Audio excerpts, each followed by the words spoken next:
call to order, so just give it another minute.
So Bob, we'll go in the order that's in the agenda as far as the town budgets.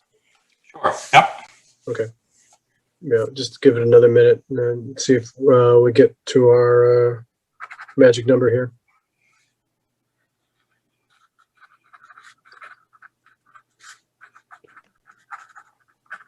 Andrew just came in, so you have 5. That's it. Just thank you very much, Jackie. So, hey, Andrew. So I'll call the financial committee meeting to order March 10th. Thanks everybody. Again for joining. Basically, the agenda today will just continue on from last week. We'll review the last of the town department budgets. And then we'll preview the warrant articles, which we will end up voting on next week.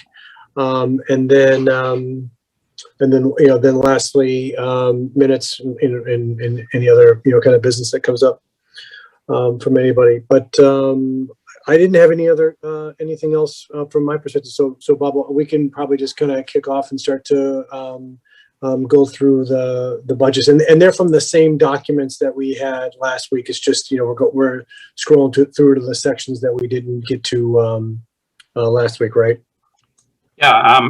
Jane and Chris will start with DPW, but then last week, I think it was last week, we sent you a revised enterprise funds budget because we just sold some debt. Yep. And as we get into that, I might say a word or two, but not much. And then for facilities, and we'll go back to the budget document as well as shared costs. Gotcha. Jane? Yes. Hi, good evening, everyone. So I'll just kind of go over the changes probably within the department. There's not an awful lot of changes in this budget. The department has 8 divisions, 5 from the general fund, 3 from enterprise. There are 60 employees. We have funding for seasonals that fluctuates. The time that they spend with us, I should say, fluctuates. But the actual changes that happen within the budget are very slight this year. Engineering supplies went up slightly. That's due to software licenses, increases in that happens every year. Jane, do you want me to share the screen? Sure, yeah. Okay. Yeah, I didn't realize they didn't have it in front of them.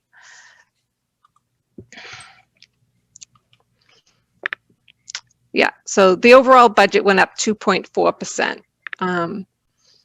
And there's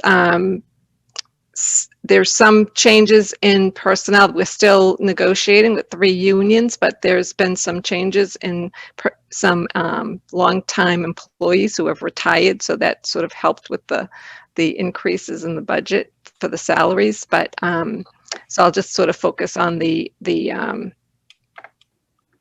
expenses at this point. So yeah, engineering supplies went up slightly due to software licenses, and no real change other than that within that division.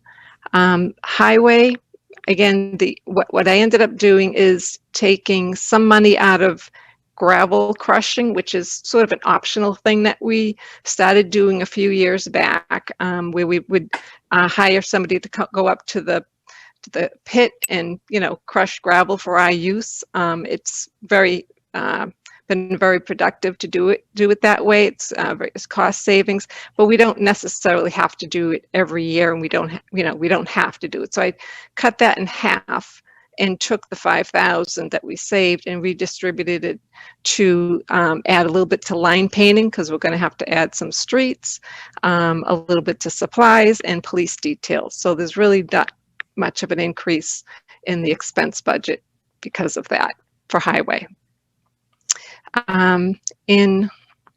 Let's see, stormwater, again, level funded, kind of a boring budget. The increases in parks and forestry for both professional technical services, that's related to the times that we have to outsource for tree removal, whether we have to hire a company or we have to rent equipment because of either where the tree is located or the size of the tree or whatever. Generally speaking, our personnel handles all the tree removals, but there are unique situations where we have to hire it out. So that got increased slightly. Those, that can be very expensive to remove a tree.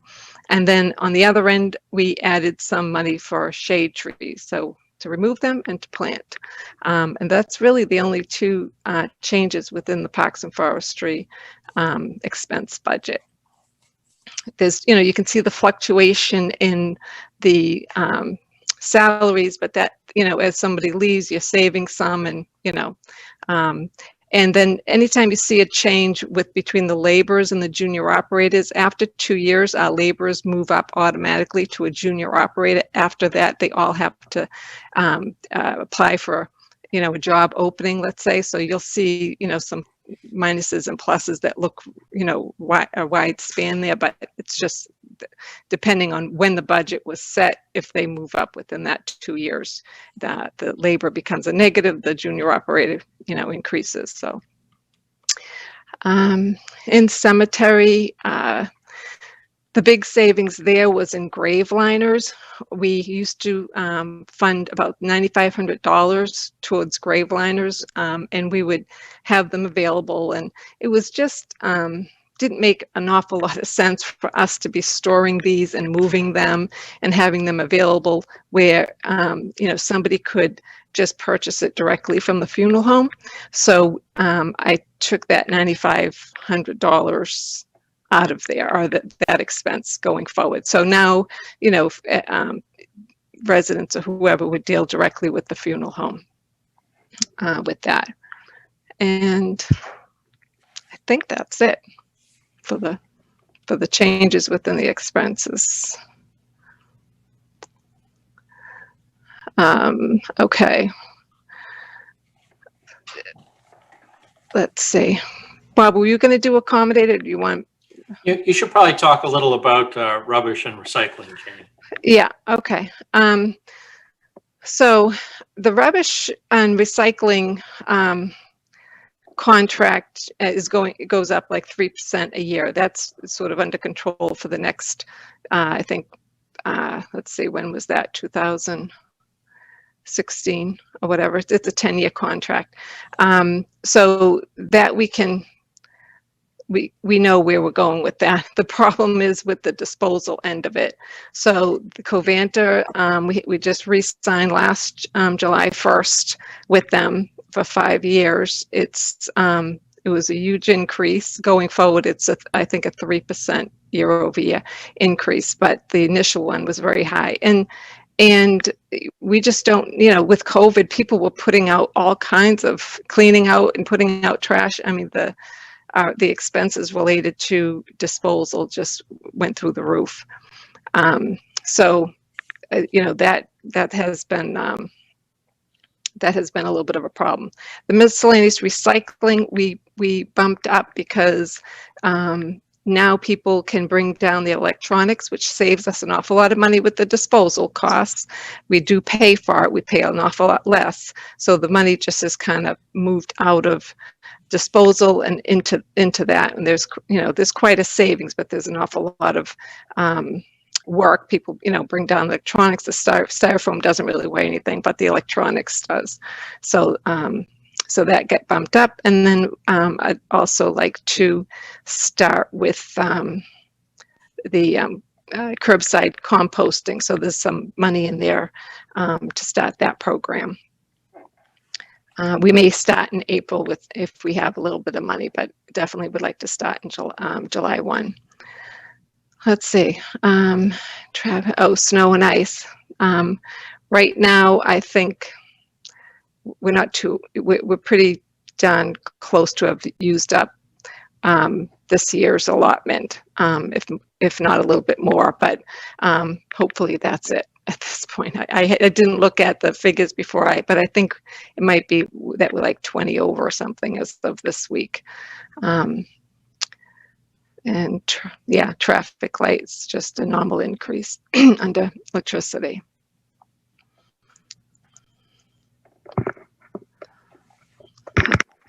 You want to stop there before you go to the enterprise funds? Yeah, sure. Thanks, Jane. Any questions from anybody on the committee?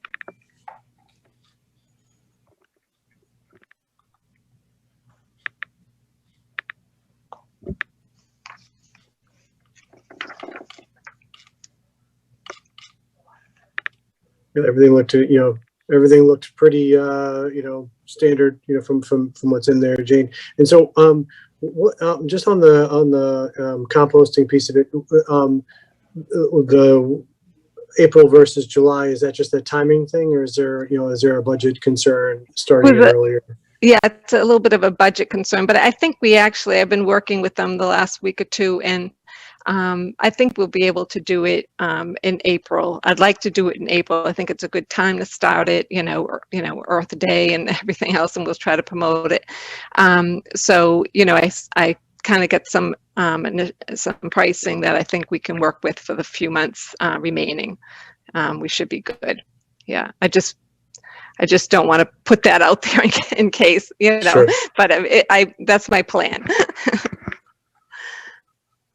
And then, you were talking about, as it relates to the rubbish and did we end up, because of, kind of COVID, because people couldn't go and drop off electronics and so forth, was that part of, the delta between, what we would, save by, having them drop it off specifically versus, having it picked up curbside? I don't think it was that, because we just saw massive amounts of things curbside that we wouldn't have taken down at the garage anyway. Okay, gotcha. I think just people were home and cleaned out. So Guilty. Yep. Yeah. I'm one of them. Yeah.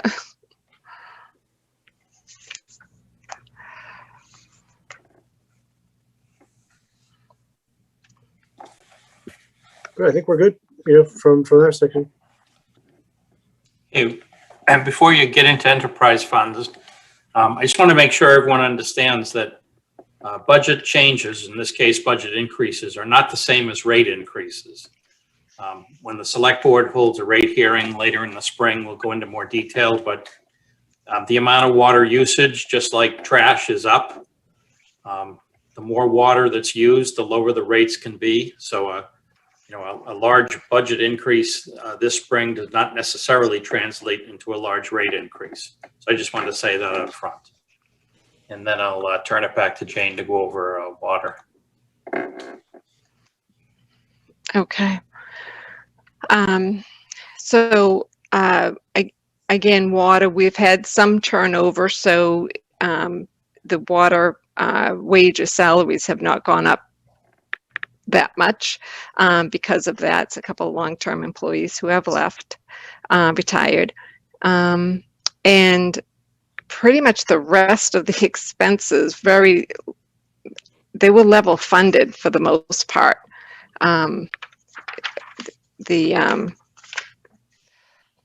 Yeah, not the, Bob could probably explain that, OPEB. That's Sharon's Yeah. fault. Yeah, we can blame Sharon on that. But everything else, honestly, was level funded. There wasn't anything that we found that we had rearranged the budget a couple of years ago to add some items, and so that has worked out really well. Brass fittings and just different things that we needed within that budget that we didn't have before, and so now it's been working really and been rather well behaved since. So yeah, no real changes there.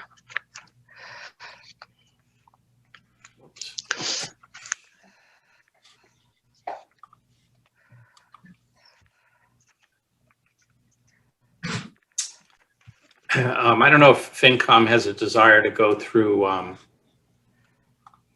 debt and capital for water. Yeah, just before we do that, Bob, Yeah. just Marion's got her hand up. Oh, sorry. This may be an easy to answer question. Under MWRA expenses, the 18.5% increase, is that related to our usage or something that just MWRA is charging us?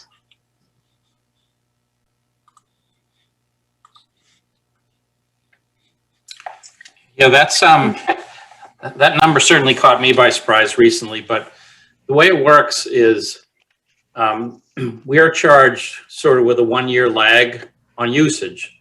So right now, everybody's home, there's a lot of water being used, but we're only paying a rate to the MWRA based on the prior year's usage. So next year, if the usage drops, we're going to have to pay off this year's higher use. So that 18% increase is purely extra usage driven. And the actual usage is a lot higher than 18% increase, but that's what the MWRA has decided to pass along. So is this something that's going to even itself out over a few years, or if there's a trend of people, working at home versus outside the home, and our usage is still up? Is it just something that doesn't matter because we can pass it along to the ratepayers ultimately? Yeah, I don't think we really know, Mary Ann. Okay. I would say that,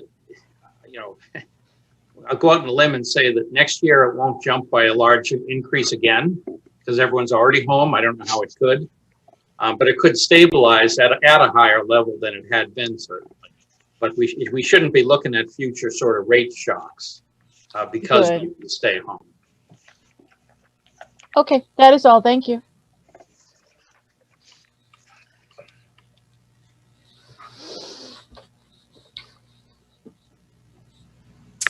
I just want to take a quick look at water debt because that's a pretty solidly driving factor. The one project that is going to hit the books in a year, not this year, so not these rates and not this budget, but there's $1.5 million lead removal program from the NWRA that we don't think is going to start right away, but will start sometime within the next 12 months. So that's an additional or new expense that will hit in a year. And then after that, really it's not until we redo the meters in a year after that. And water and sewer is looking at approximately $1.75 million of a cost. So the debt, the debt future does not look large, but the debt presence is quite large. We just sold $12.4 million of debt, and the big chunk of that, 10 million or so, was water debt. So there is a large increase in debt service. You can see right here, it's $1 million jump from just about $2 million 2 years in a row to almost $3 million next year. And that's partly offset by a reduction in capital, but it's something that's been planned for some time. But it is nonetheless a big increase. And a lot of it has to do with work in and around the downtown and also Gazebo Circle and the water tank. So I just wanted to make sure to point those out before you went on to sewer.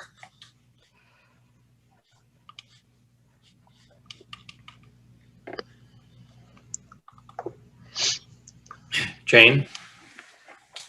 Okay, so SOAR, the wages, as you can see, went up, 0.8. Again, that's turnover. And that's turnover with a couple of long-term employees who have retired. The expenses were, again, level funded. There wasn't anything all that unique with the expenses for the department, pretty much all the way down, level funded. And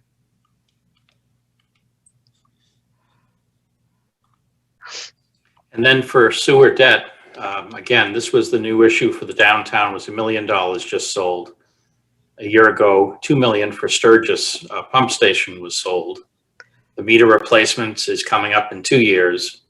And then there's all these sewer stations that are going to need to be replaced over the next 5-10 years. And some of these prices will probably need to be refreshed as we get closer to them. These were estimates that were boosted up a little from what they were current day. But by the time you get to 5 years, I imagine they'll go up again.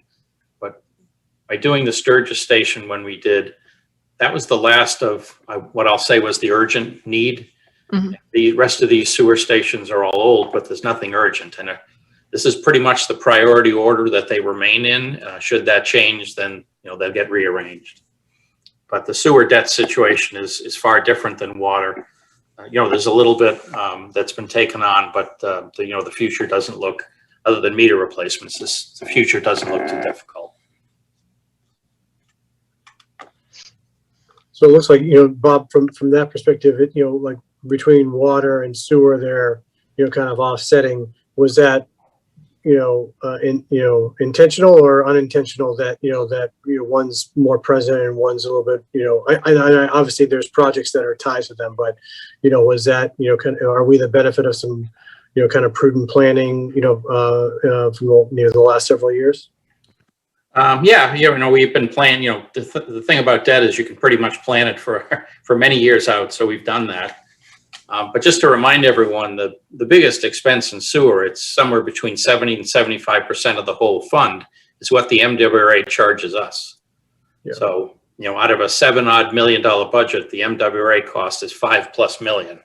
So the debt and everything else is pretty minor by comparison. So it's going to be the MWRA that drives our sewer rate increases pretty much going forward. But yeah, we do try to, kind of play around with the debt, and when one of them has to be high, it'd be nice if the other one was lower because, they are combined water sewer rates.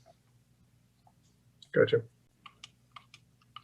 And then lastly, my favorite, the stormwater fund.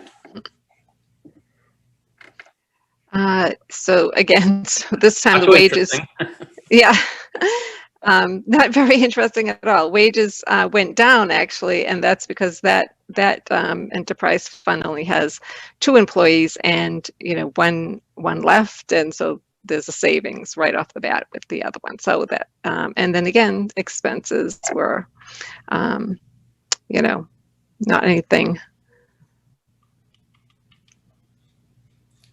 level funded. For the first time, we recently sold our first enterprise fund debt in the stormwater. So that was $1 million to do work in and around the downtown Haven Street and some other locations. And, even better than sewer, there's really not any debt projected in this one for quite some time. There's been the possibility, and these have been on the capital plan for almost 10 years, to do some work on either the Saugus or the Aberjona rivers. And that has to be a community discussion, say, in the next 5 years. If it is to be done through this enterprise fund, there'll have to be some design money and some permitting money for each up front. And then once those projects are sized, then a determination can be made if there's going to need to be a borrowing. But the Stormwater Enterprise Fund is a little quieter. I do want to say that this is your old update that was in the budget packet. The one you got last week has $175,000 right here. for drainage improvements. And that's because the debt service, we decided to sell a 10-year bond that shows a 5. So instead of it being about, well, here it is, $230,000, it was just over $100,000. So we took the $100,000 that was not debt and just added it to do some one-time drainage work. And again, that's in your packet from last week. I think for next week, I'm just going to send you a revised packet with all the corrections so you have one place. That'd be great. So there's only a couple of changes here and there, but just so you have one document. Yeah, that'd be excellent. And last but not least, I guess I should talk about the, or Sharon could, the PEG access cable grant. Let me share the screen. This is the enterprise fund created a few years ago by town meeting that funds RCTV. So the projection was no change from FY21 to FY22. With an underlying acknowledgement that cable funding is likely to decline. That's certainly what RCTV is projecting. But in terms of year over year for FY22, they're projecting no change. And we are in negotiation with one of the two vendors. I believe they will be in front of the board in April to hopefully approve another contract. The other one was extended a year and a half ago. So that's the end of the enterprise fund. Is any questions?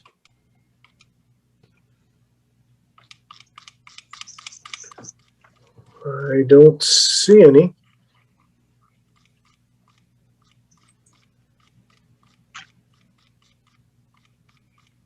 Yeah, I don't see any. Okay. Move on to facilities. Thanks, Jane. Thanks, Jane. Thank you.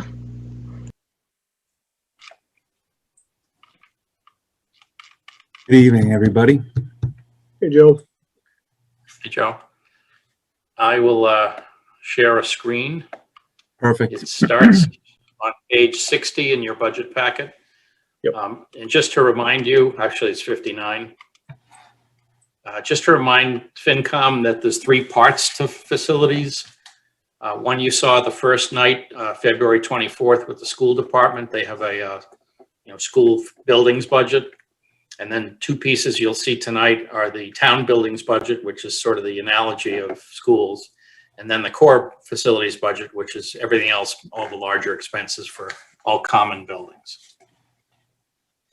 And you can see total down 6.5%, and Joe can explain why. Okay, thank you, Bob. Like Bob was saying, facilities is split up into 3 divisions. The core facilities department, which is in that budget, is the energy budget, the maintenance of all the town and school buildings, and a staff of 4 technicians, as well as 3 office people. There was no changes to staffing. I should say that in the town facilities budget, as well as the core, which is the town custodians. The next division is the actual town facilities budget, which is made up of 4 custodial staff, and as well as outside cleaning contracts and a small supply budget. No staffing changes there. And then in addition to that, we manage the 18 and a half. We have a half-time courier of the school custodians, which is part of the school's budget.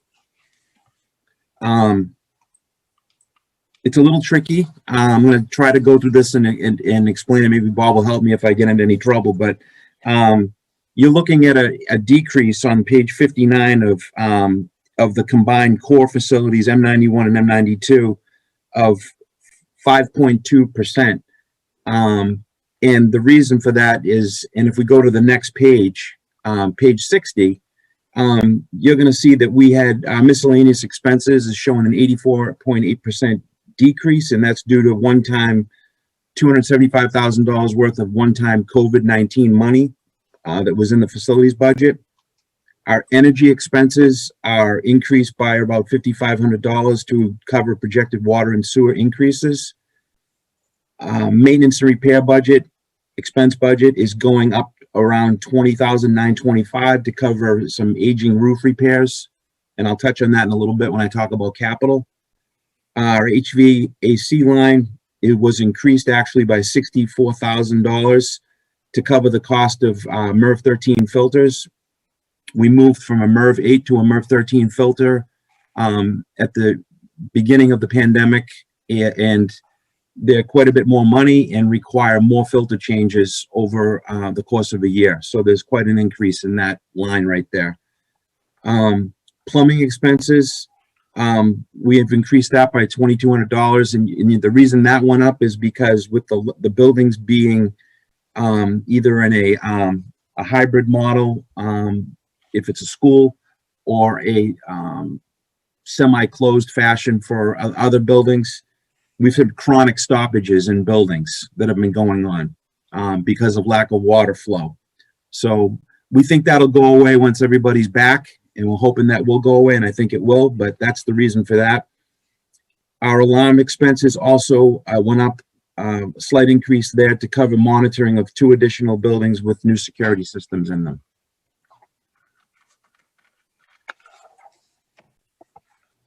The wages, the core facilities wages, are still in 60, Bob, I apologize, is showing a 0.3% decrease. The actual increase is 2.88%.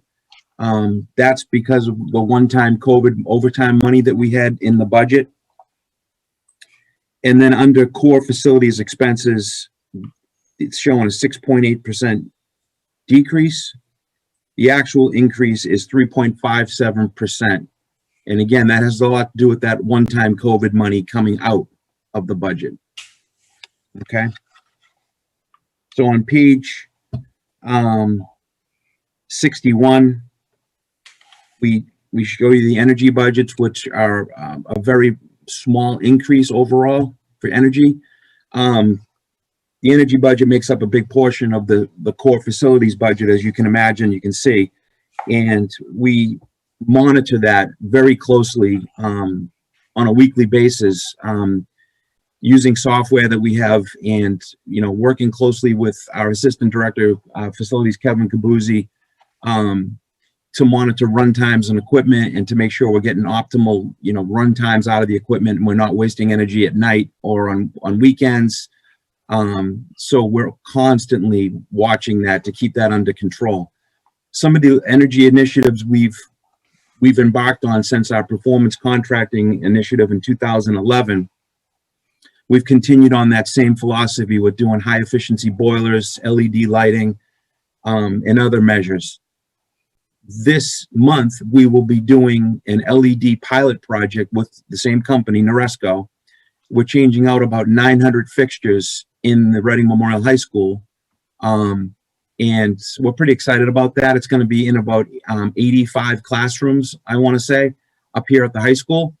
Below that, you're going to see phase 2 of the performance contracting initiative. And we're looking at everything. There's around 13 different measures, energy conservation measures. That project will include everything, including there's some green initiatives in there that hit quite a bit of the buildings. They're in the process of doing an investment grade audit to see where it all shakes down. And we're going to be meeting with the superintendent and the town manager and the CFO on that. So right now we're in the phase of sort of building a project, and the remainder of the high school, the LEDs will get done as part of that larger project once we know the full scope of work. One thing that's important to mention too is we have, it shows in the organizational chart, 29 people, but we manage, and I've listed just a few of them, we manage around 23 outside contractors that are bid out through a competitive bid process under Chapter 149. We work closely with the town side, with Allison Jenkins, to bid everything out. So there's a number of different trades that we have to have outside vendors come in and outsource that type of work. So it's a busy department. Okay, Bob. I just listed some highlights in here. I'm not going to bore you to death with everything, but quite a bit of stuff happened this year. It was a busy year with COVID. on top of everything else we did, sort of getting the schools and the town buildings ready, we did get a lot of other work done. Multiple roof repairs at different buildings. Lexan shields were installed at all the schools and the town buildings. We did a big repointing project at the Pleasant Street Center. And we working closely with the Permanent Building Committee, finished the school building assessments, and we're in the town buildings right now working with the PBC. And there's more to come on that in the very near future when the entire report is all wrapped up. At the bottom of the page, it just shows the number of completed work orders. Slight increase from 2019 to 2020. And the reason for that is we were in a shutdown period, as you know, for quite a bit of time.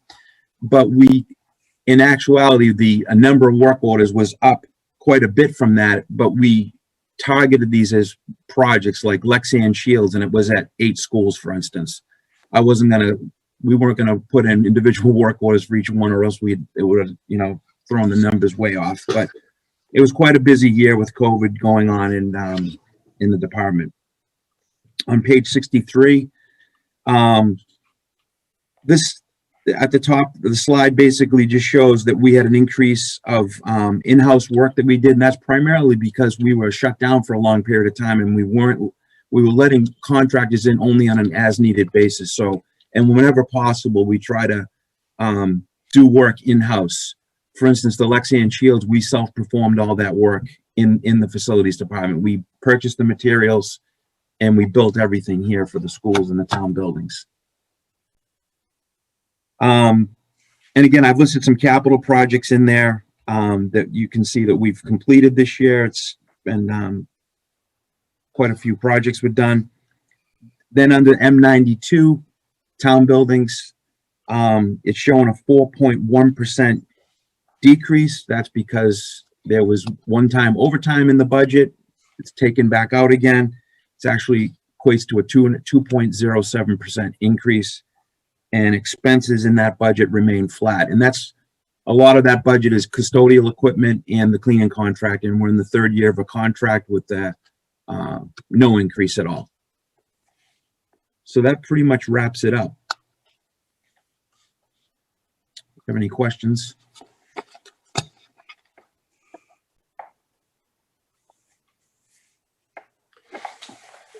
Thanks, Joe. So a quick question for me on some of the work that you, obviously, a huge hats off to you and the team for, I'm sure, all of the hard work for all the buildings.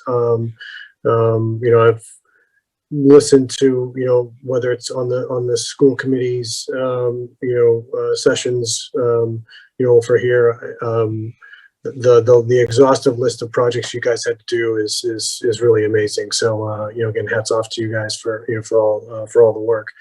Thank you. As it relates to and I know we've talked about this, but just kind of curious as it relates to the budget.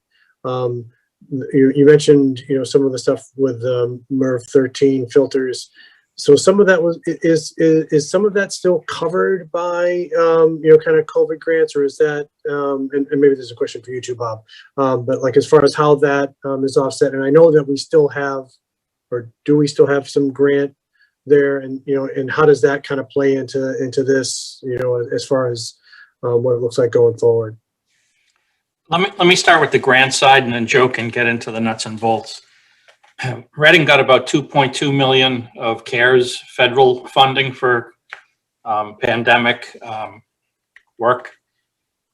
Initially, it was set to expire December of 2020, extended to December 2021. Last I knew, we had spent about half. We're also going through a Fema reimbursement process, and I got an update, I think, today from the fire chief that FEMA was not as generous as we would have liked. So some of the CARES funding, may want to kick in. So effectively, the schools in the town have roughly $1 million left. By spending $1 million so far, that's $1 million that has gone directly to the grant, and you will not see it in our budgets. So Sharon has, instead of it being a FEMA reimbursement years later, it's going directly to a reimbursement under the CARES Act. So that's one of the reasons that we felt that, you know, not that the pandemic will necessarily end on June 30th, but the $1 million that goes through December should take care of what we think will be COVID funding needed for the first 6 months. And then the pandemic will be declared to be over. I don't know about specific MERV filters. I think, you know, during the state of emergency, probably, but if we're going to make that change permanently, I'm sure they won't be grant funded. But Joe, have you put those in so far? So the school department, and Gail and John are both on the call right now.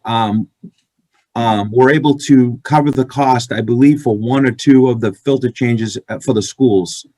But because it's an ongoing expense, that I believe the way it works is we have to use the money. We can't be buying filters out in, you follow what I'm saying? And I believe that's how it works. So, but we were able to pay for what we'd installed. And I think we got 1 or 2 filter changes out of that. We've got another shipment in today, you know, of filters into the facilities department. And, you know, one full filter change is $20,000 for the town, just to give you an idea. And so it's quite a bit of money. We're very fortunate that our equipment in Reading is in really good condition because of the work we've done over the past several years. Other munis that are putting these MERV 13s into their equipment, it's causing havoc on their equipment because it's old. Because to push air through a MERV 13 as opposed to a MERV 8 requires more energy, number one, and it also puts more stress on your equipment. So we're fortunate in that respect. We are tracking everything down here, not only for the FEMA, but even for the schools, because if there's or any grant, we track where the money's going. If it's COVID related, if it's wages, if it's an expense, we're tracking everything so that we have good record keeping so that we can take advantage of any money that's coming back to the town. Yeah, and then, you know, kind of as it relates to, you know, some of the work that you guys are doing as it relates to the green stuff, and it may just kind of, you know, kind of revert back to what you were just saying about, you know, the MERV filters requiring more power. So is that, you know, like maybe the first part of it. So that's, you know, kind of a cascading thing that you're already seeing in the budget, that, you know, your energy costs are up because of, you know, this change from an 8 to a 13, correct? Yeah, correct. And they require, because they collect more particulates in the air, they require to be changed even more too. So so there's a labor, and so that 20, is it just for the, is that all? that's just the cost of the filter. That's just the cost filter, yeah. That's the filter. Yep, And gotcha. so what we've been doing is we've been using, you know, the school custodians do a great job. They do all the filters in the buildings. All the rooftop equipment is done by an outside contractor in conjunction with the facilities staff here in the office. So that's how we're keeping the cost under control. Gotcha. And you know, kind of last question, like, so is there certain, you know, kind of projections that you have, and you might have, you know, hit on this when you're talking about, you know, some of the stuff that we're doing, you know, kind of for green, you know, kind of, you know, initiatives. Are those, you know, kind of factored into, you know, maybe offset? There might be some initial costs that we see, you know, kind of jumping off, but is there, you know, kind of projections as far as what we might see as, you know, kind of efficiencies or savings down the line? Yeah, well, for instance, when they do the performance contracting initiative, and even with this pilot project, when they build a project for you, they look at, you know, the cost of the equipment and the installation, and then they look at the energy savings that it generates over a payback period. So in the case of a performance contracting initiative, it's a 15-year payback. They build a project that's budget neutral. They can do that the savings pay for it. Or if you want to add in additional capital items to get more done, you can do that. It's just the town needs to pay in, if you will. So, so that all that is looked at. So last time, almost 10 years ago, rather than do it the first way, which is the more common way, and just build, if you will, a break-even project, we went out and asked town meeting for authorization to sell debt. And we did a lot more improvements at the time than would have been budget neutral, so to speak. So that way we were paying debt service and then realizing energy savings. You know, and I don't remember the ratio. The debt service was more expensive for a while on purpose. I anticipate we'll do it the same way, but we're open-minded. That's, you know, a discussion that the elected boards will have. But we've modeled it such that there's a plug figure in for future debt for performance contracting.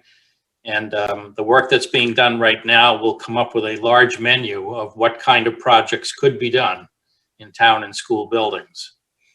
And if it's like it was last time, I haven't seen it yet, so it's kind of a guess, but I think it's a pretty reasonable guess. You'll see a large matrix with projects on one axis and then financial break-evens on the other. So, you know, the most efficient energy work might be, you know, a certain kind of light bulb pays for itself in 1 year or 2 years in energy savings. You want to do geothermal work in front of town hall, that might take an 87-year payback. That's what it was 10 years ago. I always remember that. So, you know, it's a discussion still to be had as to what we will do, what the components will be, and how they'll be paid for. But I think the most economic way is to do the work you want to do, focus on budgets when you want to, focus on other things such as green energy when you want to, and then just issue debt to pay for it all. That's probably the way we'll go. That's the way it's modeled in the debt and capital worksheets. But that's a discussion that, you know, can't start until late this spring, next summer, when this first phase of the audit is done. Gotcha. So last question for me, then I can open up in case anyone else does. But so one of the things that, you know, kind of, I'm just kind of curious about, and I think you kind of alluded to it again in your presentation, is, you know, while, you know, everyone was back home and the buildings were kind of a little bit more accessible and, you know, and, you know, kind of less traffic there, were there certain things that you've now, you know, kind of identified, you know, as far as, you know, kind of things that we could be doing in-house or improvements that we, you know, one did make, you know, kind of, you know, during that period or accelerated something. And then second, you know, that we could, you know, identify and things that we could do kind of going forward as well that, you know, again, may hit the budget, this, you know, maybe not like kind of necessarily a, you know, kind of a budget thing per se, but, you know, I think it gets to this overarching philosophy that no one had any kind of idle hands, even if you were, you know, everything was kind of, you know, turned on its ear. So I'm just kind of curious as far as the, you know, what you witnessed. Yeah, well, during the period of time that the buildings were closed and closed down, we early on purchased, I want to say 3 pallets of Lexan glass, and then we met with the school department because job one was to get the school buildings ready and up and open. So we converted our shop out back into more or less a production area, and we started building Lexan to get the schools reopened. That was a big undertaking to get that done, I will tell you that. We also did use that time to get into the buildings and do some work that was more invasive that we couldn't, it's because it's difficult. We work around people all the time. The staff, the town staff and the teachers are great. They let us in. They want to get work done. They don't say, wait till the end of the day, get in my room now and fix it. So it was quite a busy time. We didn't miss really a beat over here. We were impacted by COVID. We had a few people here that did have COVID. So we went periods of time where there was only like, you know, 2 guys in the shop out of 4. And you can imagine what that does when you only have 4 maintenance technicians covering 1 million square feet. So it was very busy. We took advantage of the close time, and then we also got into the town buildings once the schools were all set and did the same over there. We're not quite done. This whole next phase we're going into right now with the schools reopening April 5th, we're kicking it into high gear again. We got to get the schools ready. That's a whole, there's a whole process involved. We're working with the school department on, but we're switching gears again to move furniture, get cafeterias set up in a different way.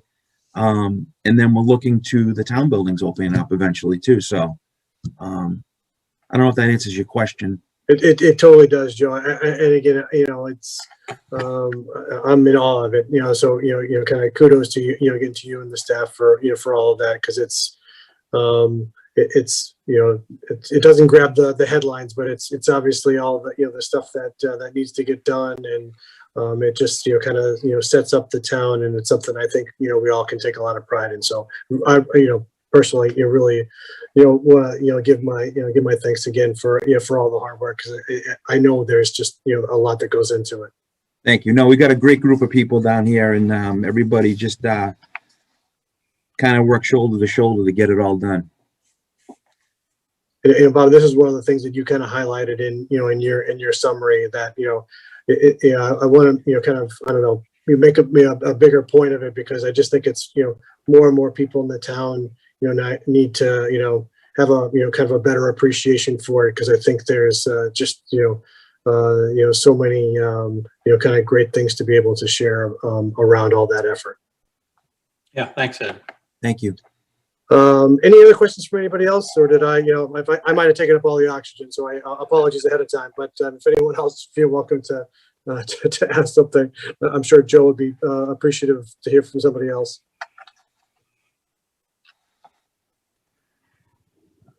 I think we're good. Thanks again, Joe. Really appreciate it. Thank you, everybody. Okay, I'll finish it off by looking at shared costs. And I'm going to go to a document you don't have, only because there was one error in the document you had, and it had many impacts.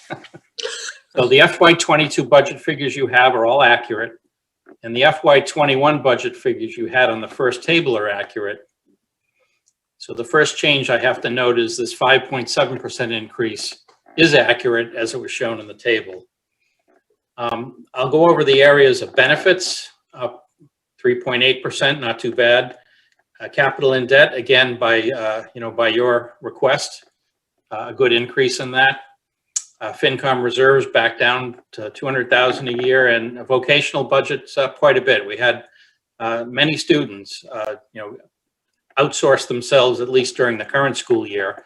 We won't know whether that's going to continue probably until next November or December, but we have to prepare for it.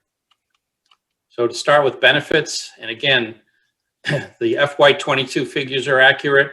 There was a $60,000 omission from one of these things here, so the increase is just 3.8%. We'll start with retirement.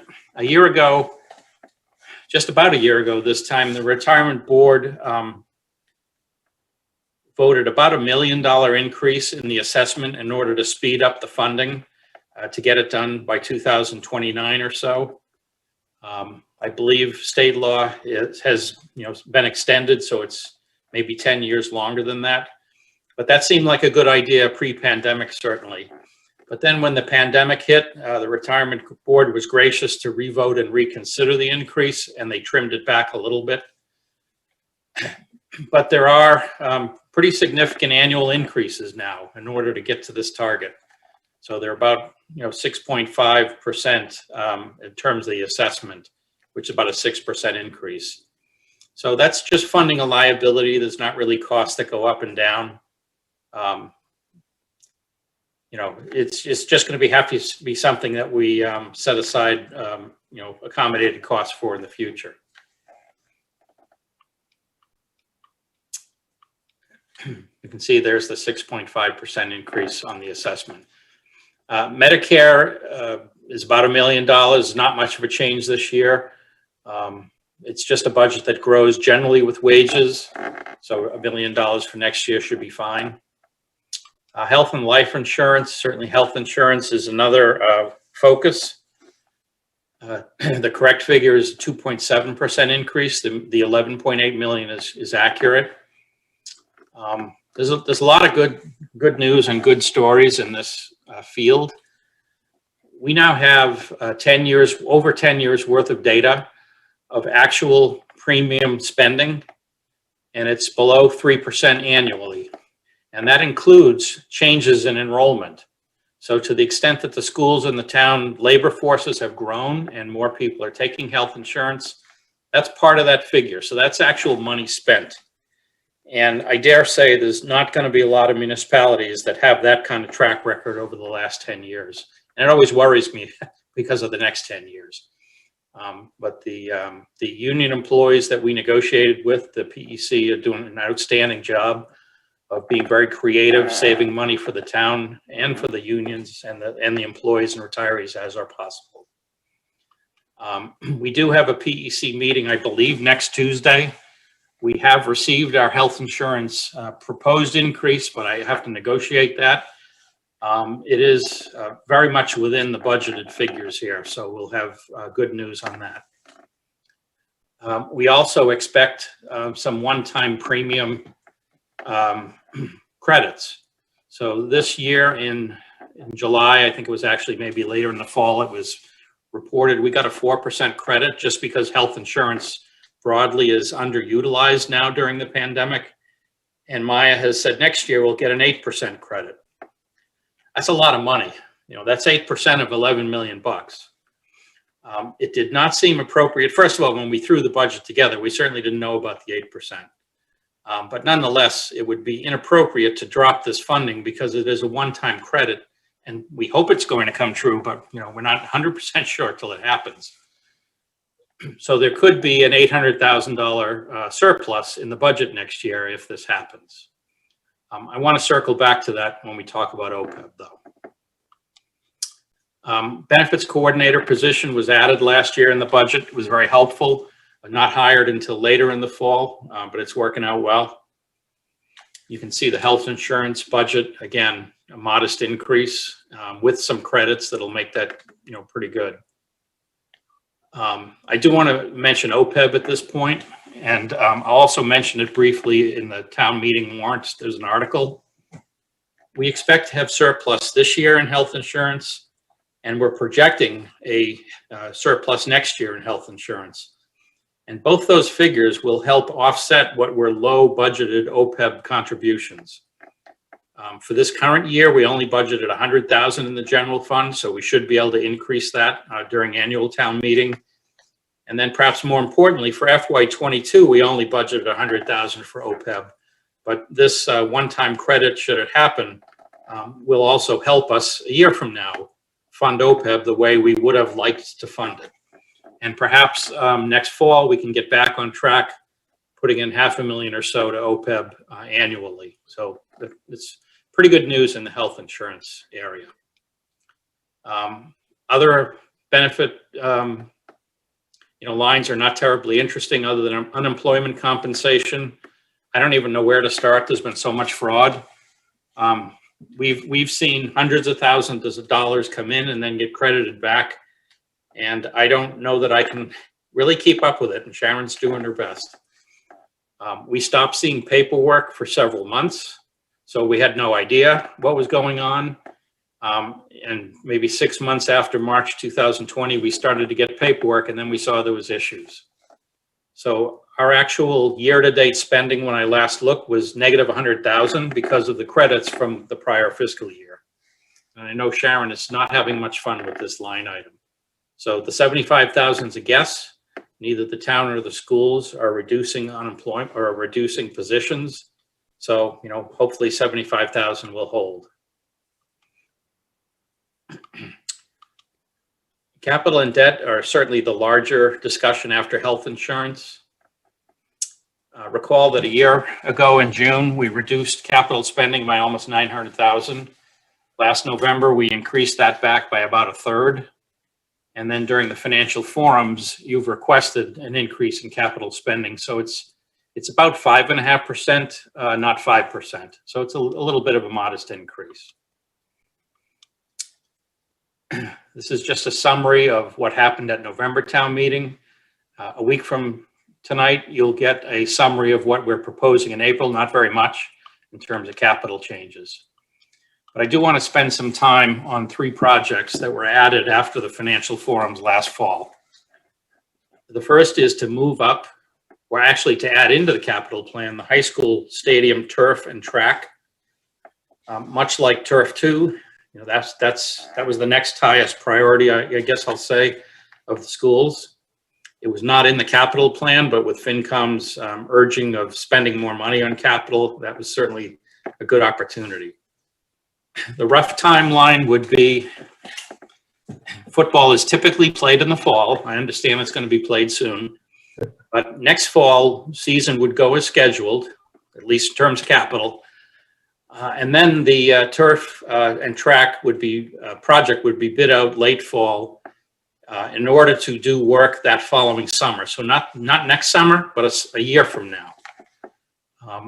Presumably the work will be done in such a fashion as to be ready for the fall season, for football at least, and then for track. So that's the rough timeline. We'll kind of see where it goes. This is an article at April town meeting. We're asking for town meeting to give debt authorization. That would allow us to get an RFP out on the street even before November town meeting next fall, in order to make sure we give it the best opportunity to have a good construction season for this.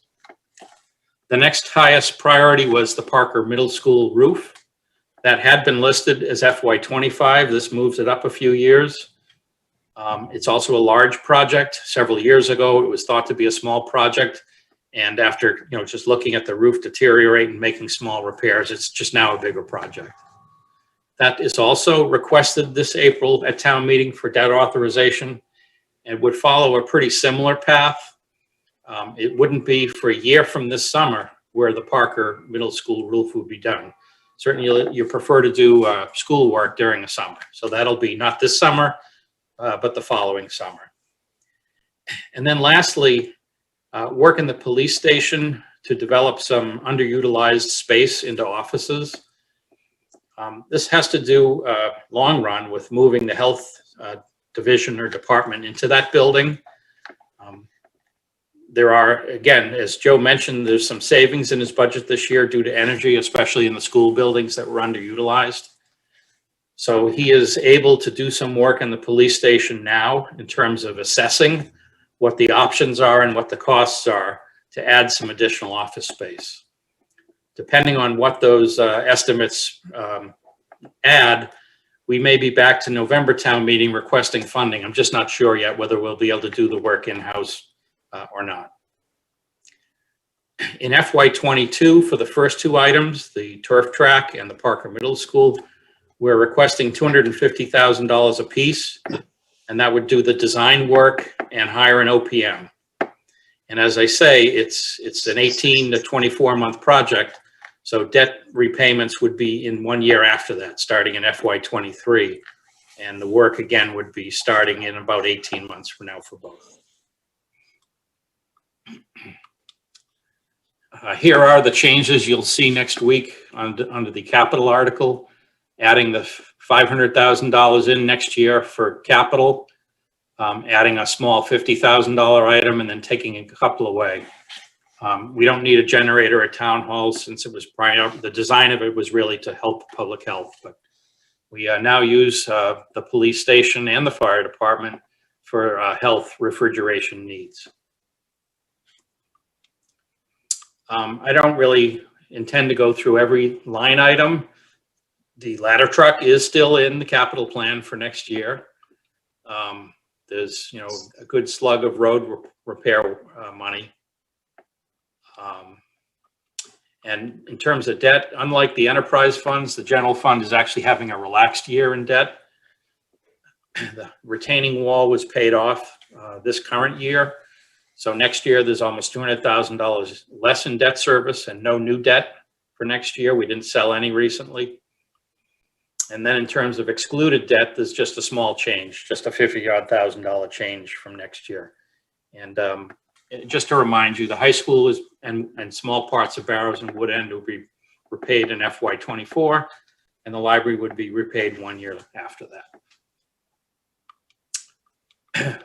Because of primarily the CARES funding, as well as some other COVID-related grants the schools have received, we haven't had to come to FinCom for requesting any funding that, the 300,000 you have. So I would imagine the 200,000 is certainly an adequate number for next year. And then lastly, on the Voc schools, or second to last, we know what the current major Voc school, Northeast Regional in Wakefield. We know that based on this year's enrollment, once they determine the tuition, we'll know what that costs for next year. So we're projecting almost 480,000. Unfortunately, from a budget standpoint, from Essex North and for Minuteman, we don't know what the enrollment will be. We know what it is now. We know how many juniors, seniors, freshmen, and so on. So, if everyone who's there moves up a year and, the same pro rata amount of freshmen appear, we would have a good guess at the budget. But as you can see from Essex North, the old Essex Aggie and North Shore, we had only budgeted 60,000 for this year, and we're looking at needing 170,000 for this year or for next year. So there was a big increase in enrollment, and a big increase may only mean 3 or 4 students. So that's our guess there. And then lastly, state assessments is not a number that you or town meeting votes on. It just comes off of state aid, but it is something we need to show as part of the budget. So as I mentioned, when I put together a new packet for you next week, I'll just include this section that has some of the yellow highlights, just correcting some percentages. But I'm happy to answer any questions on any of the shared costs. It's generally a pretty good story. So Bob, I'll ask the first one. And you kind of talked about the savings from health, and then and you have that kind of direct, or you kind of tied it, to what you might do with OPEB.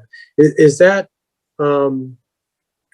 because that's OPEB is at the kind of the top of the list, or is there like structurally, is it do you are your hands tied as far as where you could apply that, or is you're just kind of a little question about the thought process there, not to challenge it, just to understand. No, I guess the best description is, I'll call it a moral obligation. Several years ago, when we had this discussion with FinCom as to how to budget for health insurance premiums, some municipalities were budgeting up 8, 10, 12% a year, which is really quite a big number. We agreed not to do that. And then to put in a number for OPEB. So let's say we budget health insurance up 5% and we put in $500,000 in OPEB. The understanding was if it goes up more than 5% and you've not budgeted your health insurance increase appropriately, that $500,000 of OPEB is available to help you with the health insurance budget. Good. So that at April town meeting, you may have to move all or some of it into the health insurance line. And that was sort of most of the discussion we had. And then someone whispered under their breath, and if health insurance is ever less, which no one really thought, then maybe we could add some of the savings to OPEB. So that was really the genesis of that discussion. It's nothing legal about it. There's no requirement. It's again, I guess a moral obligation. It was sort of a funding strategy, if you will. We're not funding OPEB nearly as much as we should. The annual funding for OPEB is approaching $2 million in the general fund. To jump from $500,000 or this year 100,000 to $2 million would be very, very difficult. The thinking on that piece has been, when the pension fund is fully funded, let's say in 2029, then we will easily be able to fully fund OPEB, because we'll save more than $2 million of the annual pension allocation by just going to fully funding status. So that's been that kind of long-term strategy. Is, it's a ways out, 7, 8 years from now, but at that point we should be able to fully fund OPEB. And if if the pandemic hadn't hit, there was some sentiment that from an actuarial and accounting standpoint, a requirement might be imposed on cities and towns to fund OPEB. With the pandemic, I just don't see that happening anytime soon. It is now on our books as of a year or two ago, so it is more recognized as a liability. And, it really is the right thing to be funding OPEB. And yet, most of our peers, I will say, do not. Many do, some do. Some have funded it better than we have, but the vast majority, I want to say 75% of communities, may have put one-time money into funding OPEB, but don't do it strategically.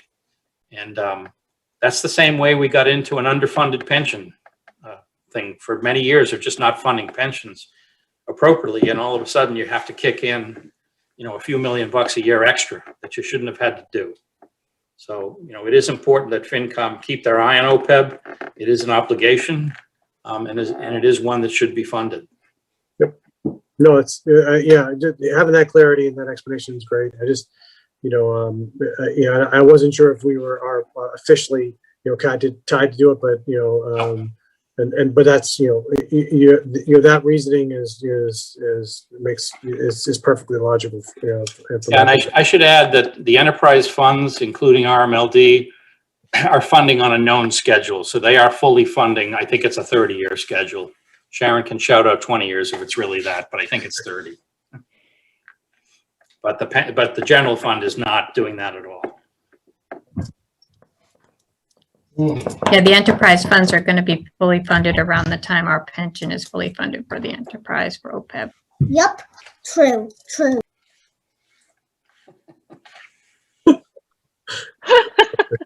Perfect. Any questions from anybody else?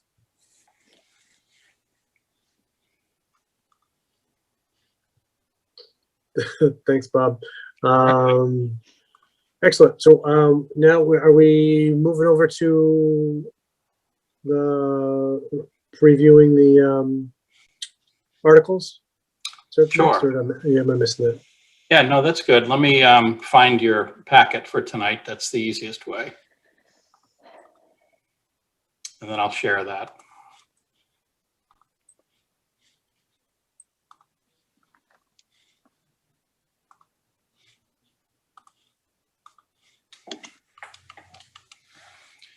Too many circles on this page, by the way, Bob. Yeah, I know. Especially for you in that first one. No doubt.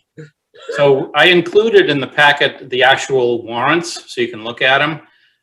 Next week, we'll give you a draft warrant report, which includes details such as how much money. I know a lot of that now, but it's just never finalized until just before your meeting. So if we can, we'll send it out a day or so in advance. If not, we'll just bring it in. It's not, there's not anything earth shaking, but let me just run through in chronological order. So Ed has already begun writing his update. Thanks, Bob. No worries. As the charter requires, one of the first articles is to amend the capital improvement plan. I just showed you that there's two $250,000 requests and then some things taken away. So not really a lot going on there compared to usual.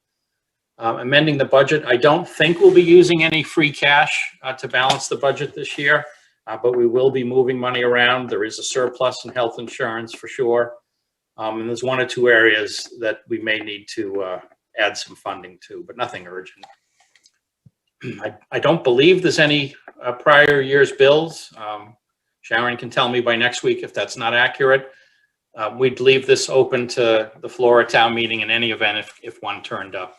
And honestly, this would be the year that it wouldn't be a shock because, since March, a lot of the billing systems of some of our vendors are just still playing catch up.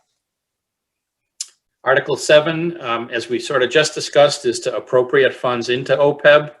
And again, we'll kind of go through that. There's a budgeted number. I think we'll be able to do a little better than that in the general fund at least.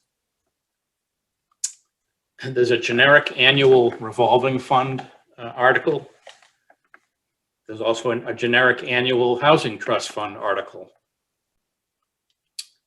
Articles 11 and 12, I'm going to invite our assessor to make a presentation on those at town meeting, and I'll see whether it's helpful for you next week. But it's adopting two sections of Mass General Law that I believe at present will have no impact whatsoever on Reading, but it's sort of morally the right thing to do. Should certain veterans come along, this would give them assistance on their taxes. The two debt authorizations I just mentioned, the high school stadium turf and track is the first, and the Parker roof is the second.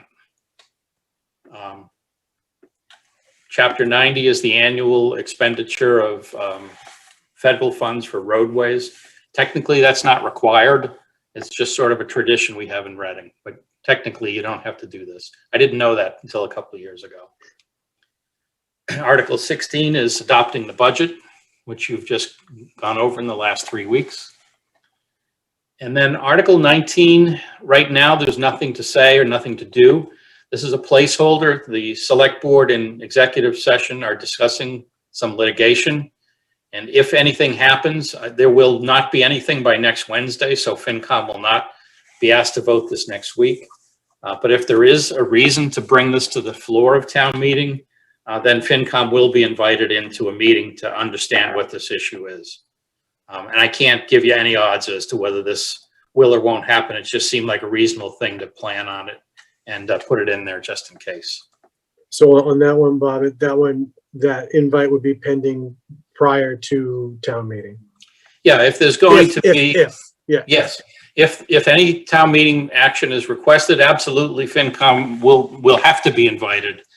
And then it's a question of if it's not town meeting from a timing standpoint, you know, the select board has an appetite to update you anyways. It's a question of how and when. Yep. So there shouldn't be a problem with that. Gotcha. I think the amount of finance at this annual town meeting is typical, I guess I'll say. 2 debt authorizations, you know, it's probably not a lot or a little. But there are some other articles, bylaws, that I think are going to add some time to the discussion. In talking to Alan Folds, I've told him 3 nights. We'll see. Typically, he likes to, when it's in person at least, likes to start off the second night with the budget. You get what you can get done in the first night. To the extent reports are now given, honestly, you get a lot more done in that first night. No disrespect meant. And then it's a question of whether he wants to tee up the budget to start the second night and how it goes from there. So next week, we'll get you all the financial details. None of it's going to surprise you. You know, there's debt authorizations. It's in the debt service budgets. The only things you won't have seen is transfers for the current year budgets. And I've been looking at numbers that are a few $100,000 coming from one place and going to another. Again, nothing critical. Vocational school is one area that needs more funding. I do recall that. Rubbish, we're not quite sure. We might throw a little bit of money in there just in case. And public safety overtime might be okay. You heard the fire chief describe he's likely to have a shortfall. But I think on balance, with all the departments and with a credit that's coming, I think they'll be okay. But, you know, that's something we like to make sure we have about a $100,000 cushion for the last few months of the year. So, you know, that's really about it. If there's any questions on the town meeting articles or any concerns. Go ahead, Marianne. I saw your hand up. Hi, Bob. This is more of a process question on Article 19 as I thought about how TLT went. When I recall TLT, I recall articles appearing on town meetings where I think we were authorizing the settlement of that litigation, or sometimes authorizing amounts of money to be expended to cover the legal coverage. And then I think we had to have, with the timing of it, we had to have a special town meeting, like in December 2016, I think, to authorize the full settlement. Do you think if the timing of this doesn't work before town meeting, if whatever the settlement is, if you don't come to an amount, do you envision there could be a special town meeting later that would have to authorize a settlement that someone arises at? You know, Marianne, it's really hard to say. I've heard, very unfortunately, I've heard that special town meetings are really easy since they're now virtual. So everyone's like, yeah, what's the difference? I'm home, sure. I hope it's not that simple. You know, as in any negotiation, it's, you know, we're only one half. It's really hard to know. Does the other party really understand how important the timing is in terms of town meeting? I don't know. And I want to be really careful not to characterize anything beyond that. But, you know, we do retain the ability, if this article were not on the warrant at all, we still retain the ability to call a special town meeting inside the annual town meeting. And to do that, you need to take, I think it's about 30 days notice. So, you know, the board could close a warrant for that in March, late March. Right. But this just seemed to be a more transparent way to do it. And I think that's, you know, that indication is telling you that the board intends to tell you what it can. In terms of TLT, I do remember, at least one portion of the litigation coming to town meeting to be resolved. I think it was like 125,000. I can't remember an exact Yeah, number. I think there was an It was a outside, there was piece. like, it was different contracts because I think Yes. they sued multiple parties. Right. So some of that kind of came in dribs and drabs, if you will. Right, and this And then is, you're right, there was some, you know, someone had to find the legal money. like, it was 50K, it was some small amount. But Yeah. the thing is that was a known, it was a past action with a known cost, with an interest clock running, and, Yeah. you know, this could be, you know, I don't know if there's you know, in any lawsuit, there's actual damages, there's punitive damages. It never went to trial. You're trying to Right. settle it, but I don't know what. Would there be an executive session of FinCom then to discuss this? I Because would- it can't be in public. Yeah, I would suppose that FinCom would be invited to an executive session if there's going to be town meeting action. But where Sure. I'm not as clear on is, you know, town meeting is a public action. You know, can all the information be presented to a town meeting? I don't know. I don't know the answer. It's kind of We've never hard. had that. It's because you don't know what you're authorized to settle up to, and Right. I know people settle things even when you're not at fault to just make it go away. But Right. I appreciate you can't discuss that. But I was just thinking of the process thing at a special town meeting within town meeting. I hadn't thought of that because I was thinking, like, what if this lingers to vacation and then you can't get town meeting to come in? You know, it could, and, you know, the hope, I suppose, is by putting it out there now that it's going to encourage the process to move along speedily. You know, again, I don't want to say much, but, you know, the town does retain the ability to relatively simply call special town meetings these days. Right, No, right. But I mean, I- just you still need a quorum, and I'm saying, like, say that Absolutely. lingered into July and people Right. by miracles were able to go on vacation, and so people, it's pent up, you know. Yeah, I People don't do- think special town meeting for the litigation that's being discussed here would be worthwhile. I think if you know, there's other reasons you want to have a special and maybe this comes into it, that might be okay. Okay, all right, that is all. Thank you. Okay. Thanks, Marianne. Yeah, go ahead, Jean. Thanks. I think I really agree with what Marianne was kind of prodding at, and I totally appreciate the need to be, I totally appreciate the limitations around public comment on ongoing litigation. That being said, I think some conversation around when and how FinCom will be informed is a really good conversation. And I think in this instance, unless anyone disagrees, just throwing it out there as an idea, I think it might be a good conversation for the chair and the town manager and potentially the chair of the select board to have, just to find out kind of where we're at and what is appropriate and what makes sense. So I'd love adding work to our chair's plate. It's my personal favorite thing to do. That's what I thought But- you said, Jean. I wasn't sure. I Yeah. was biting my tongue. Yeah. If you were looking for the subtext, it was how can I make Ed's life harder? Perfect. But truthfully, I Yeah. do think that's the appropriate action. I think the chair needs to reach out to the town manager, potentially the chair of the select board, and just have a conversation about when and how FinCom will be informed of any potential liabilities. Because I certainly don't know the details of this. We can't know the details publicly right now. But I do think it's an important question for sure. No, agreed.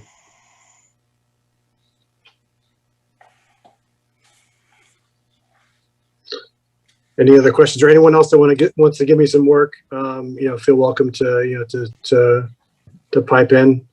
You know what? That seems like that's now. We might want to add that, Jackie, to the ongoing agenda. It sounds like that's something too. Yep, I got you, Jackie. Perfect. Don't forget to write that report up in. Yeah, I think you might have mentioned that, Bob. Thanks. Perfect. Any other questions? Just for anybody? if any members have any concerns or questions for either the schools or the town, just shoot John or I an email, because, next week you are asked to vote on everything if you're ready. Yeah, actually, that's a good point. I mean, kind of given everything, maybe this is a good, kind of place to, to kind of pose this question amongst ourselves. It was, and I know we had opportunities to, kind of ask questions throughout the way, but was there anything, that we know now that, we have some, kind of lingering questions on, I think now is a kind of a good point to be able to do it. And if not, then let's, try to flush that out, because, that's going to be on the agenda for next week to be able to vote on it. So we want to at least get, if there's some requests for data, then let's get it, so that we can, we can all be kind of prepared. But, kind of as an aside to that, if there's, any, kind of things that we want to debate or review, then, we can, make that a part of the agenda, for next week as well. One of your members, Ed, asked me if I was concerned about using too much free cash. And the answer is I'm always concerned when we use free cash, but over the years, I've come to realize that some number, whether it's $1.5 million or 2 million, almost doesn't matter because you're going to regenerate it. Maybe I'm being sarcastic this year. I don't know. But we're asking you to use just over, I think it's 2.75 million, a little bit lower than what you were ready to do in the fall. And then if you look at Sharon's projections over the next several years, that's to decline slowly for 3 years. So for 3 years, it is noticeably higher than it would have been. And that's because we've taken on an additional 3 years of extra capital. When those, I forget the number. It's $300,000 to $500,000 of extra capital. When that goes away, then the use of free cash drops by even more than that. So if it's 2.6 million, I think it goes to 1.8 or whatever it is. And of course, we have flexibility. So if next year or next fall, FinCom says, we got to go back to that 5%, for whatever reason, we just have to, we can do that. We'll have sold debt that we can't change, but we can certainly rearrange the capital plan, cut down the use of free cash, and off you go. No worries. So I'm not that concerned with the use of free cash. This is the proverbial rainy day. There are communities around us with lower balances of free cash that are using just as much as we are. And I'd be a lot more concerned if we were using, half to 3/4 of our free cash to balance a 1-year budget, like something beginning with MASS might be doing. So, I think using 3 million out of 15 million is pretty modest when, we're pretty comfortable that we're going to regenerate 1.5, 2 million in a typical year easily. So I don't mean to look past the free cash and just say spend it, but I did want to answer it. And, it's just up to the superintendent and I to be careful when we build budgets, to understand the difference between an ongoing cost that needs to be sustained and a one-time cost that's for a different reason that can be discontinued. No, I mean,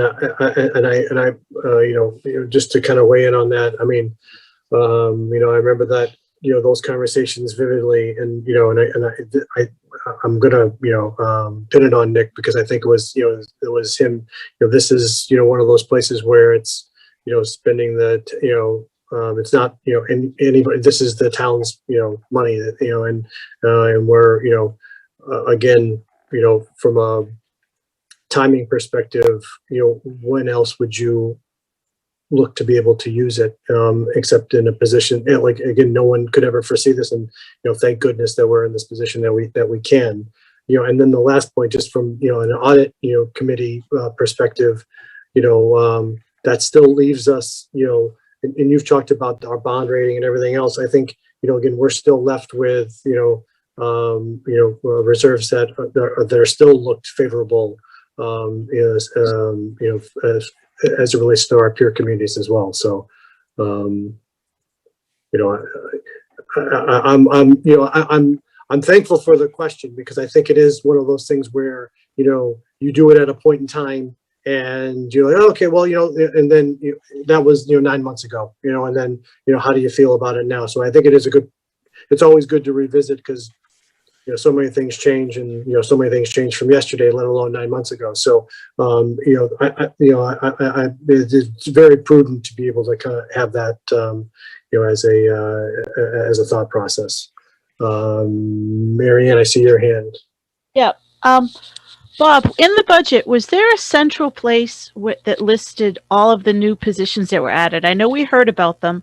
I recall up front there was a proposal where I think all of the departments, like before the process, like wanted 9 positions, and then people the select board was prioritizing. I was just curious. I remember there was asking for 9. Did we end up with 6 of the 9, or did all of them go in, or are they going? God, Going no, I in- hope not. No, I gotta look. I was flipping around. I remember, you know, Yeah, a somewhere new department early head, on. library position, and a few Yeah, others, but I on, don't remember how many it got added. let's see, on page, I have the budget up on another computer here, so I can yeah, look. page 19, I can share that. Let me just enlarge it first. Now, this is just the town side. Right, I'm on top of the schools. That's a little Okay. easier. Can everyone see this chart? Yep. So that's We're adding, 3 and a fraction positions from 247 to 250. So okay. part So of it is rearranging staff to go out of public services, health, and into public safety. So it looks like there's a gain of about 1.5 people in health. Right. Half a person in public works and 1.5 in the library, 1 being the new position.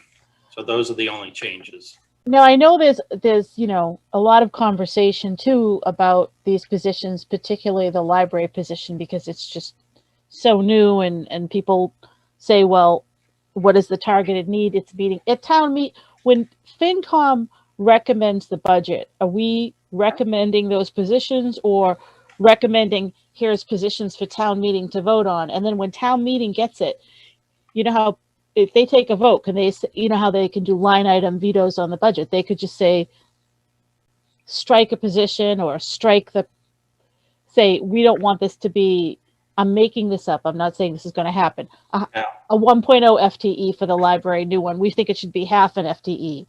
Can those kinds of things happen, even though we recommend a budget a certain way? That's a really, really interesting question. Most people are kind of aware that the schools have bottom line authority, so that you really can't do anything, if you will, respectfully. The towns are not that much different in the sense that, you see a lot of wage lines that you're asked to vote on, such as library wages.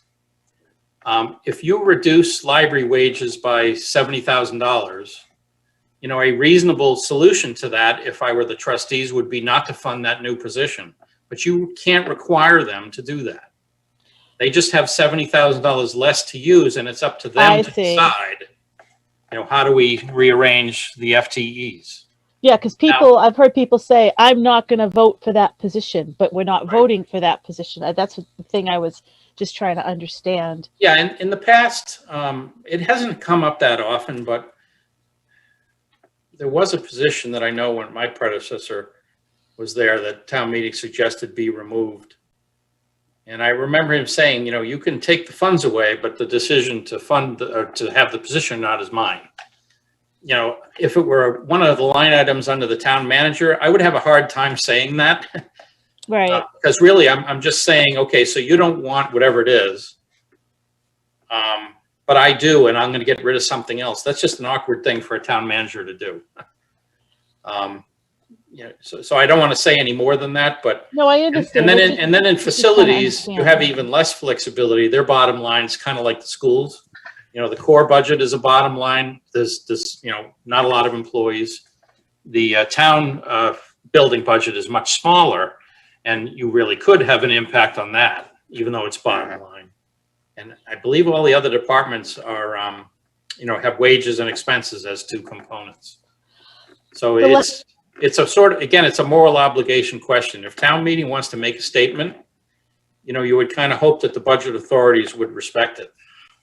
Right. I think I saw this coming up more when we were before the override, when I think people it was library Sunday hours, and people said, no, there was all these debates about putting it back. The other question. And on that one, Marianne, when you put something in front of the voters that specified positions by name, that did require that to happen for the first year of the override, but then not the second year.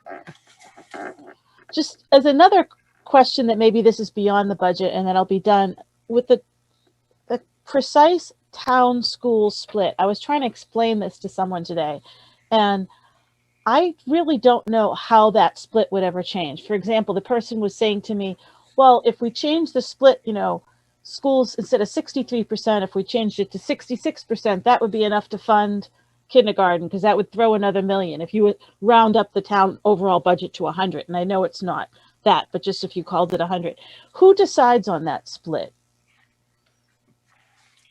That's an interesting way to look at it, because when you started to discuss this, I said, well, for instance, if the town ever decides to have an override for all-day kindergarten, and whether the number's $1 million, $1.5 million, whatever it is, that would change the allocation.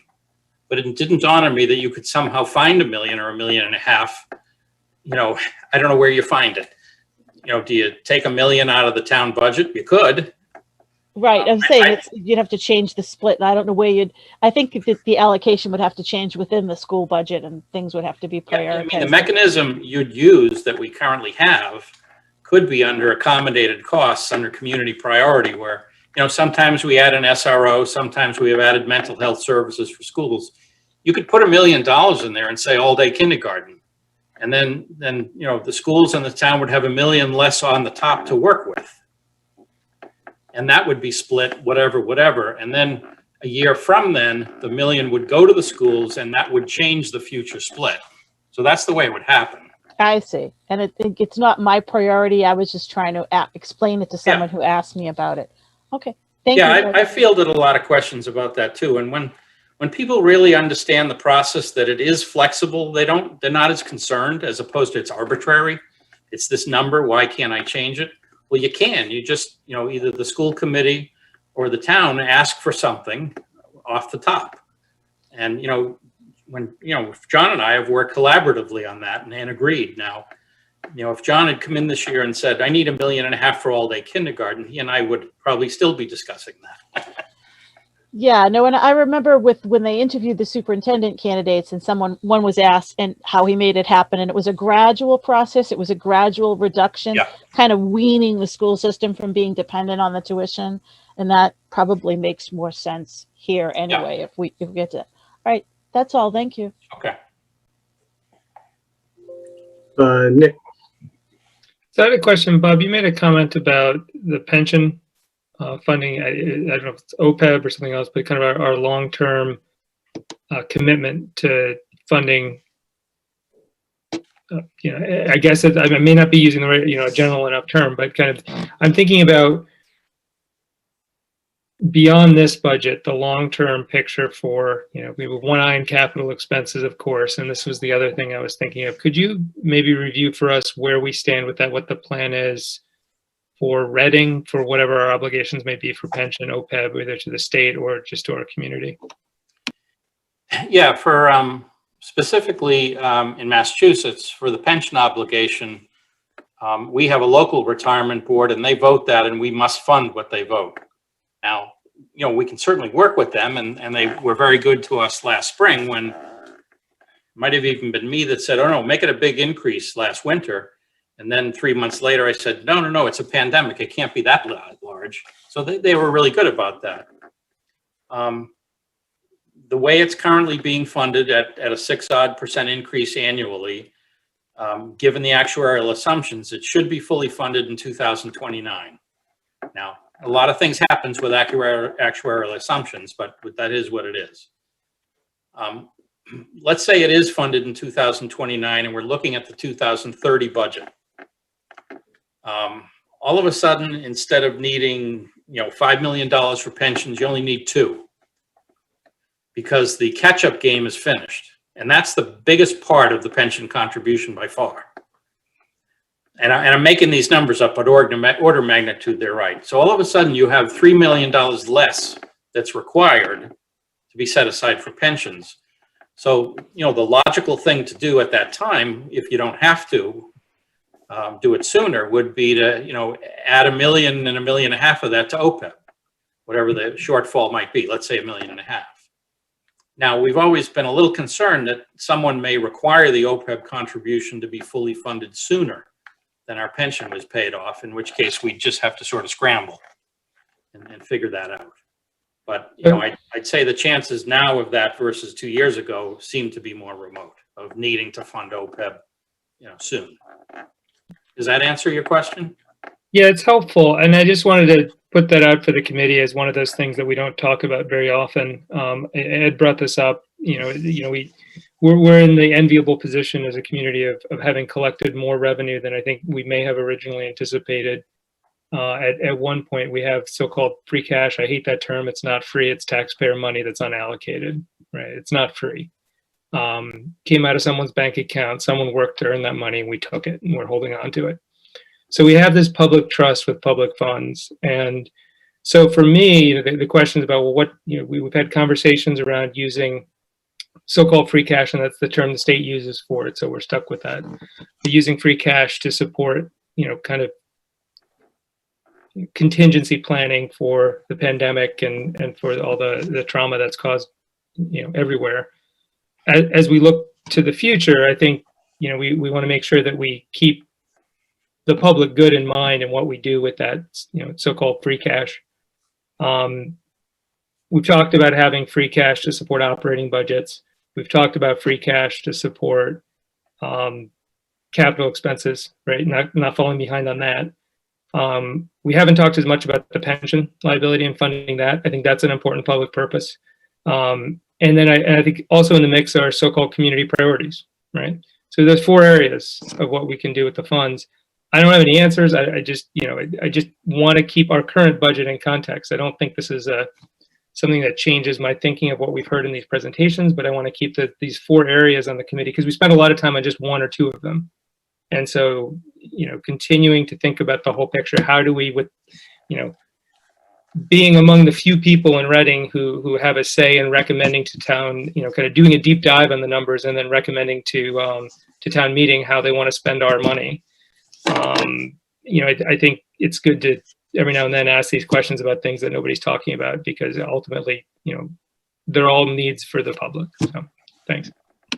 Yeah, and FinCom a year and a half or so ago and before talked about maybe moving some of so-called free cash into the stabilization fund for a variety of reasons. That does require an article at town meeting, so it is something you'd have to sort of plan on in advance. But Reading is, I'll say, an exception in that we really just have one wallet called free cash and then a small stabilization fund that happened along one day and has $1 million odd in it. Most other cities and towns have other stabilization funds, not just free cash. And the most typical one is capital stabilization. So that when a capital project such as the high school turf comes along, if you have $5 or $6 million in your capital stabilization fund, then theoretically you may not have to borrow to do a capital project. You just say, okay, here we go, $2 million, there it goes. I'm not suggesting we do that, but that is another way to look at this. I totally agree with your sort of way of really looking at it, holistically or whatever.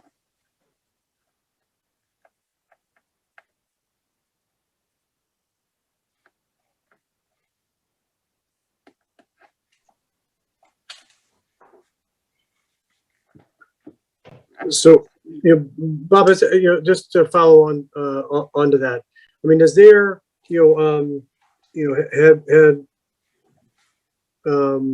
had there been many discussions about the, even that idea of the, capital stabilization fund and, again,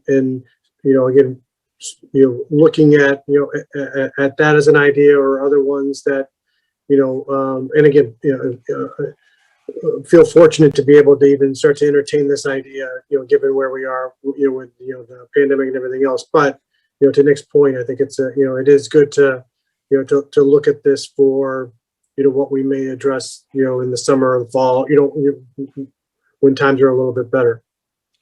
Let's say there was a capital stabilization fund a year ago and there was a few $1 million in it. And then last fall, FinCom said, I think we ought to be really doubling down and doing a little more capital right now. That would probably reasonably, put as the source of funding some amount to the capital stabilization fund as part of this budget process.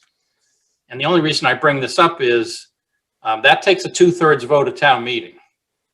Free cash takes a majority vote at town meeting. So that's the most practical difference. And I assume the communities that do it that way do it on purpose to make it harder. you know, it's harder to spend because we need to get 2/3 of the people in town meeting to agree to this. So, you know, I have to say in our budget process in the past, whether it's 2/3 or half has never mattered. I can't remember a budget vote that was close. I'm not looking for trouble. I'm just saying that in other communities, you know, there's things that are much more contentious. Their budget process is much more contentious. And they need some of these disciplines on the floor of town meeting. And happily, we have them in other parts of the process, I like to think.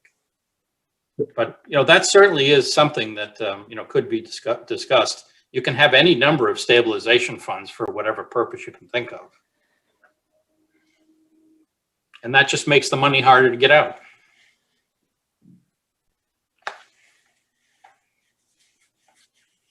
Good. Yeah, this is a really interesting conversation just to think about how it could be different, kind of a philosophical conversation. And I would just throw in that there's the issue of how hard it is to get the money out, which is a consideration, but also flexibility.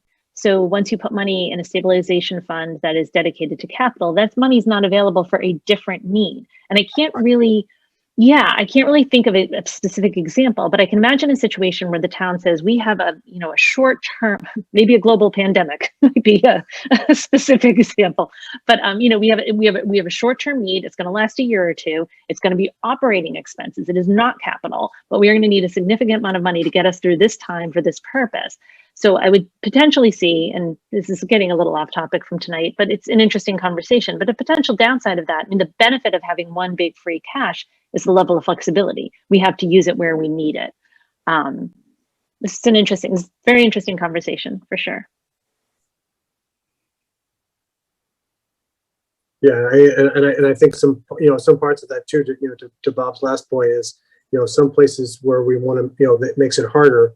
And I think to Nick's point, we want to make it, in some places we want to make it easier. You know what I mean? And so, it's that, it's that balance. It's dedicated for one, for one purpose, and there's positives to there. But then you also, don't want to end up hamstringing yourself on the backside because you've now done that. So it is, philosophically, kind of a nice thing to to be able to debate and to have some kind of recommendations on. Any other questions for Bob and staff, or anything to to add to this?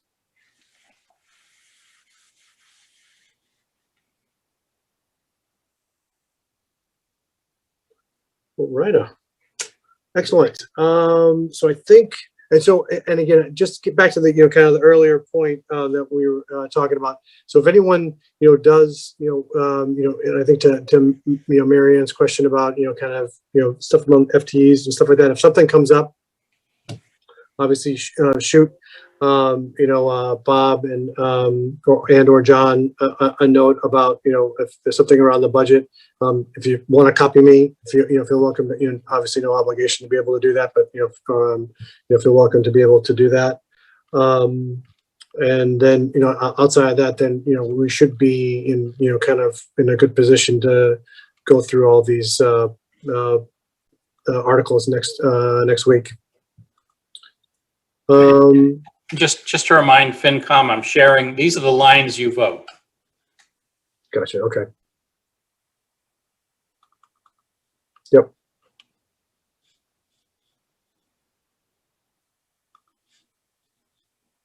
And don't we package some of those lines together too, Bob, when we do it? Did I recall that right? Or do you can do that in a motion, but each one is technically a separate line with a specified dollar figure in it. Okay. Maybe it was when we did it just last year. I thought we might have combined a couple, but maybe I think maybe you do like line so-and-so, public services wages, and line such and such public services expenses for the totals of X for each, just to make it one motion with two parts. Yep. So that's in and of itself. So as part of one, the article around that. So we'll have to go through all of those lines first, and then as part of that. Yes, and virtually it has to be roll call votes. Oh, that sounds awesome. Yeah, do you mind if I chime in for a quick comment? Yeah, sure, absolutely. All right, for some reason, I don't have the raise hand feature here. Bob, could I ask you to put that up one more time? Yeah. And it's actually hearkening back a little bit to Mary Ann's comments around kind of positions and what can town meeting do if, you know, they don't agree with a certain position or so on. It's almost more of a philosophical point that I might just suggest. The way I think about this anyway is, so we're voting on each of those line items right there, right? So for example, you know, finance wages and public service wages and administrative services wages. Again, the way I look at this is our vote to recommend any one of these line items, right, to town meeting shouldn't necessarily be read as an explicit endorsement of a specific position, the addition of a specific position, right? I look at this more as, you know, much like with the schools, right? It's the one line.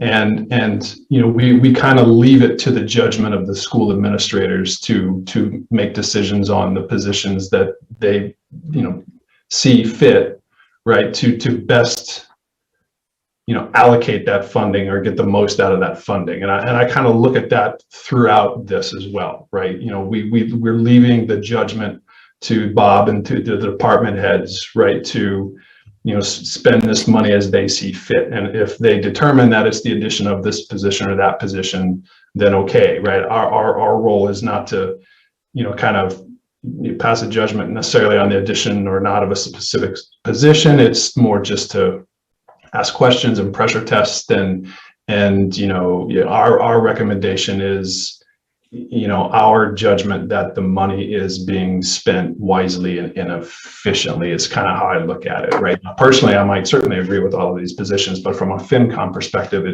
our vote there shouldn't be read that way. It's a nuance, but I think it's important to state explicitly. And again, it's at least how I look at it.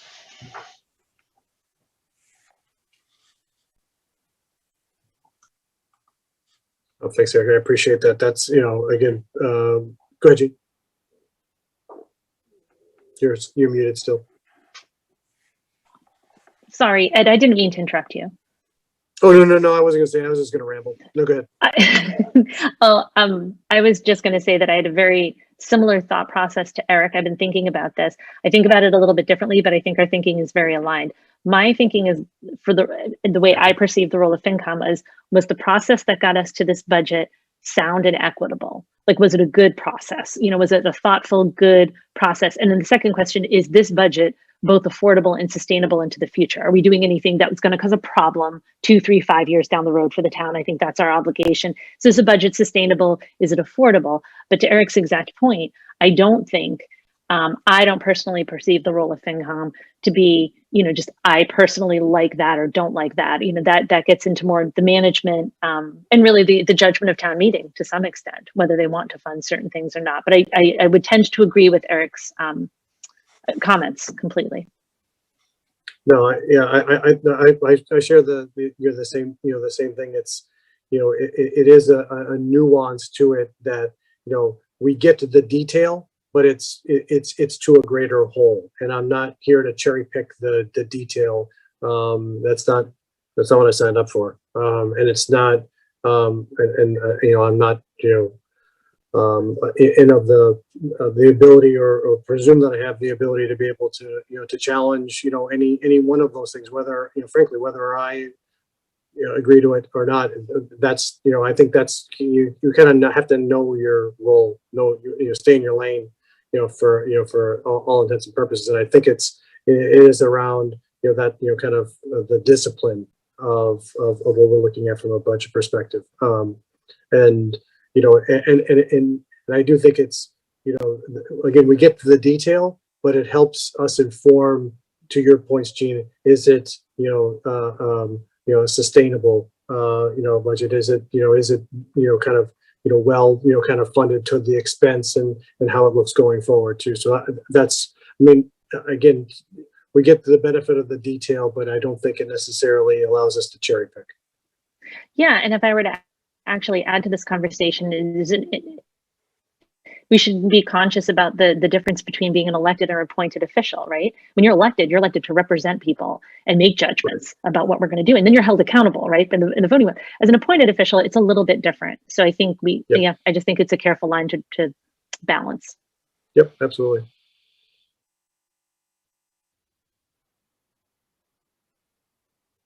Any other discussion, on this? This was good.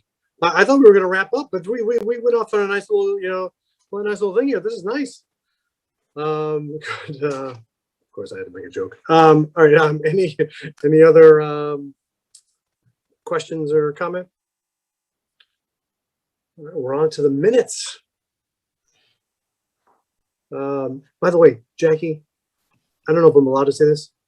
Awesome job writing up these minutes, by the way. These were like spectacular. You missed all my good questions, but outside of that, like the detail it really was. It was fantastic. There was a lot in there that I was thoroughly impressed. You caught way more than I did. So it was good to read them again. Thank you. I'd like to see you capture more Ed's jokes, but other than that, Eric, if you could stop reading my mind, that would be great. I was literally about to say that. Now I'm getting freaked out. I think my tenure here is going to be, kind of severely stunted after people watch this. So I'm fully aware. When I go out now, I got a dark glasses and a hat on just so people don't realize who I am based on my terrible humor. So I'll entertain a motion on the minutes. Move to approve the FinCom minutes dated March 3rd, 2021. Thanks, Gene. I second. Mary Ann Beecher, awesome. I love it. I love that.